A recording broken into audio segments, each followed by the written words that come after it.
of this. Now, it would not be appropriate for me to say this. I'm a pastor. I don't like to use expletives, but I have to say pray for me, because even though I don't say it, man, I'm thinking it.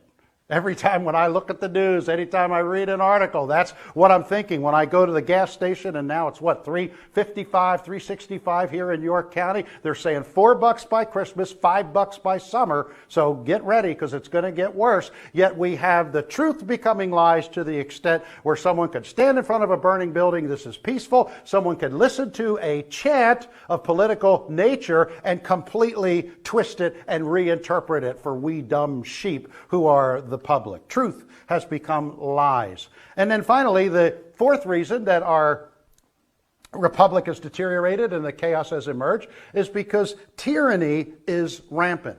Tyranny is rampant. Yesterday, I had a privilege of attending a rally out near the ice skating rink in the city of York. Were any of you there at the rally? I'm not sure. We have about a couple of folks were there, 6 or 8, and the rally was not a demonstration or rally against vaccinations. It was, and the keynote speaker was very clear about this, a demonstration against tyranny, against those who hold the levers of power, whether they be employers or people in elected office. And when they say, you must do this, you must accept this treatment, you must, that is a demonstration of tyranny that usurps what we in America, and is enshrined in our Constitution, our God-given rights. And as such, that is something that needs to be demonstrated against. And so I was privileged to go there. I got to confess, for those of you who are here, I kind of wussed out of the march. It started raining, and I'm like, oh, no, I just can't do this. But anyway, the rally was amazing, and it culminated in a superb speaker who has a psychology and psychiatry background. And this particular speaker was talking about the devastating consequences of all of the lockdowns and masks and fear-mongering that's going on. And it was quite an event, and I'm trusting that as these little eruptions of liberty and of patriots are happening all over our country, that there will be change, that there will be an effect. But I want to submit to you that the chaos is attributable to these particular things. Now, as you saw on the first slide, the title of the message this morning is, It's All Theological.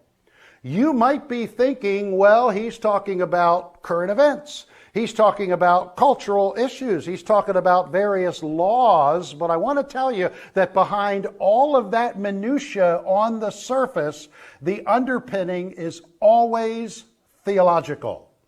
It was said, particularly during the Middle Ages and early days of the Reformation, that theology is the queen of the sciences, that everything ultimately boils down to what is the relationship between a man and his maker. That pivotal point, that underlying assumption, is the theology that drives all of these other things. But yet, what has happened in our culture, and what is its theological root? Well, first of all, as you know, God got locked out of our culture. We kicked God out of our schools. We kick God's law and God's rules out of our schools. When God has been locked out, we declared ourselves autonomous from Him, autonomous from the Ten Commandments, and throughout the 20s and then swelling up after the Scopes trials. I say 20s. This is the 20s, isn't it? Wow. Okay, last century's 20s. It all happened in the Scopes trials, and what happened was that evolution was put forward as a way to explain everything that we see in a fashion that keeps us distinct from having to invoke God, a creator, a designer. And I want to tell you that scientifically, evolution is the greatest hoax that's ever been perpetrated on the scientific community. It is absolutely impossible for nature to have been put forward that way. As a matter of fact, I like to say that evolution is the fantasy or the fairy tale for adults. It's the hope of fossils yet unseen and of missing links yet unknown. And yet evolution has come and we've totally locked God out of the culture.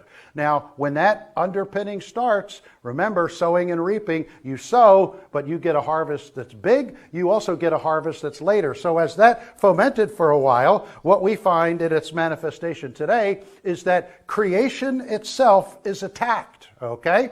So here we find that God is creator. And if you go through the narrative of Genesis 1 and the successive days of creation, behold, it was good, it was good, it was good, it was good. Then all of a sudden, and distinct from everything else in the created order, we find that God makes man, literally mankind, in his own image. And one of the statements in Genesis 1, 26 and 27 is, male and female he created them.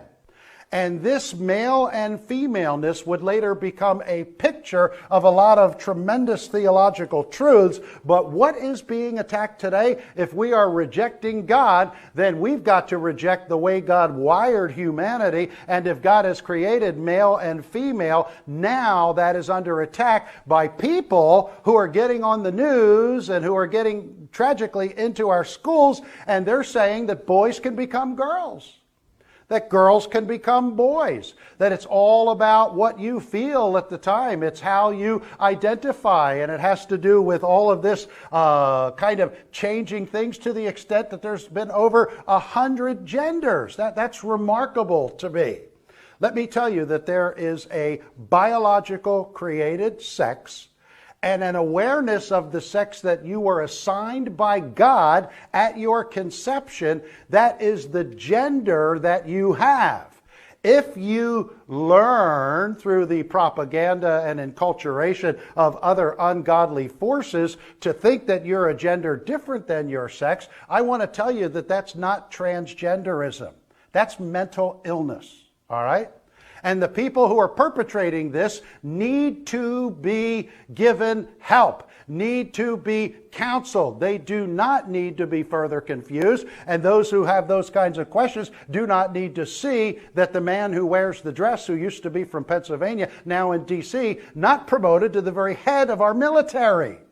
I was so sad that I learned that China is shooting all kind of sonic space missiles into the sky and things that are capable of wiping us out, and we respond by promoting a man in a dress to be some kind of an admiral. What a tragedy.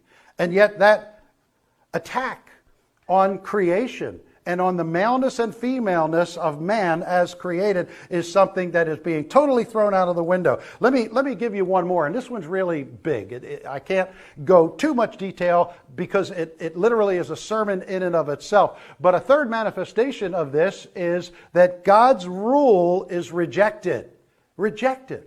Now, what God has done is that so that civilization does not totally break down, so that life is possible, God has given some things in order to restrain the evil influences of the sinful human heart, in order that there may be the possibility of an economy and of a civilization and civil discourse. And some of those things include, and we can go through the scriptures another time, but they include the family, the nature of the nuclear family, church, the means by which the gospel of God's forgiveness in Jesus Christ can be preached and can be perpetrated, but then finally, civil authority.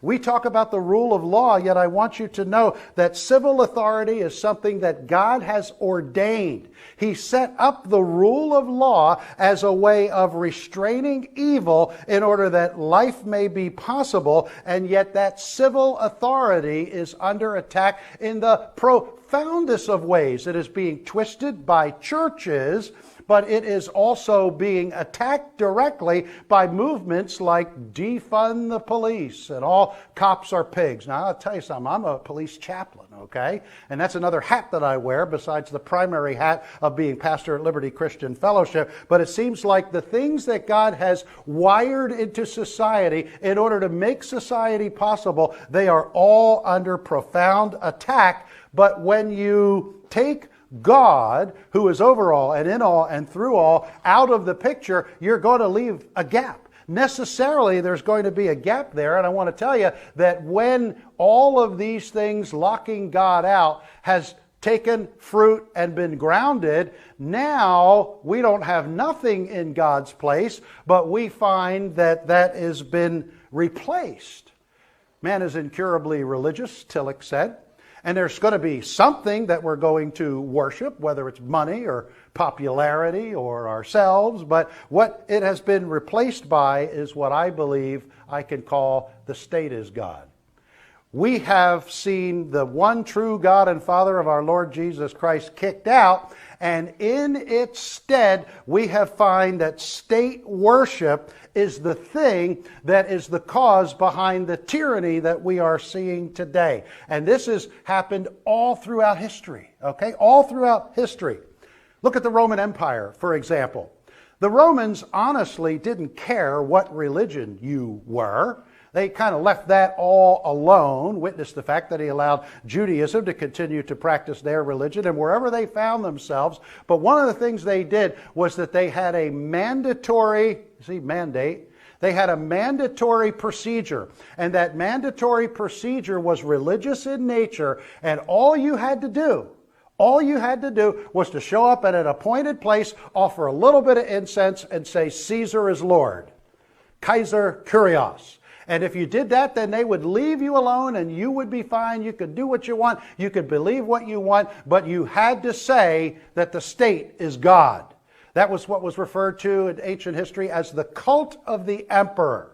Now, what we have today is something that I think is eerily similar to that. But imagine if you were a Christian during the Roman Empire. You've heard stories about Paul fighting with wild beasts in the arena at Ephesus. You've heard stories about how the Christians were burned at the stake and they were thrown to the lions and all of this persecution. And yet the Christians, they were the salt and light. They were the best ones in society. They were the ones who, in a sense, were saying to Caesar, listen, we'll be model citizens. We'll pay our taxes. We'll heal and take care of the sick, and we'll educate the children. We could do everything. But Caesar, please don't ask us to say Kaiser Kyrios, because Jesus, Kyrios, Jesus is Lord. And in standing on that one plank, many, many thousands lost their lives. And there was a persecution that such had never been seen, to the extent that Nero and Domitian and later Trajan and some of those second century Roman emperors were ones who were categorically ferreting out Christians for death simply because they would not acknowledge that the emperor was Lord or that the state was God. That's the replacement. And now we are at the progress or the stage in human history in our country where that is being enforced. And it's being enforced simply because there is a tyrannous effort to make sure that you know that Caesar is Lord, that you worship not God, but the state. There's another manifestation of that, and it's not just the Romans and the cult of the emperor, but what was going on in Nazi Germany, okay?